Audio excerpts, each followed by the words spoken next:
മാവേലിക്കര പൊന്നാരംതോട്ടം ശ്രീഭദ്ര ശ്രീ ദുർഗാദേവി ക്ഷേത്രത്തിൽ രണ്ടാമത് ലക്ഷദീപം ശിവരാത്രി ദിനത്തിൽ നടക്കും. വൈകിട്ട് 5:30 ലക്ഷദീപത്തിന്റെ ഭദ്രദീപ പ്രകാശനം നടക്കുമെന്ന് ക്ഷേത്ര ഭരണസമിതി ഭാരവാഹികൾ വാർത്താസമ്മേളനത്തിൽ പറഞ്ഞു.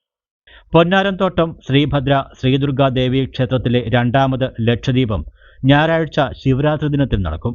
വൈകിട്ട് 4-ന് ഹരിപ്പാട് സനാതന വേദപാഠശാല ചെയർമാൻ പ്രവീൺ ശർമ്മ ശിവരാത്രി മഹാത്മ്യവും ലക്ഷദീപവും സംബന്ധിച്ച പ്രഭാഷണം നടത്തും. 5:30 സിനിമാ സീരിയൽ അഭിനേത്രി അമൃത നായർ ലക്ഷദീപത്തിന്റെ ഭദ്രദീപ പ്രകാശനം നടത്തും.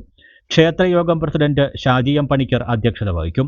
ക്ഷേത്രയോഗം secretary G Thulaseedharan, joint secretary Kalesh Raj, നഗരസഭാ കൗൺസിലർമാരായ N Rajan, advocate V Anilkumar, advocate Vinayan, Vidyasanil, Lakshadeepam സ്വാഗത സംഘം secretary N Sunilkumar, president Anilkumar തുടങ്ങിയവർ പങ്കെടുക്കും.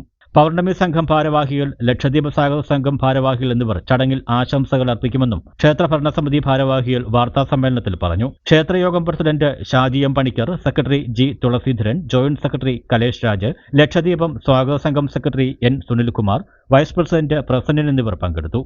News bureau, Mavelikkara.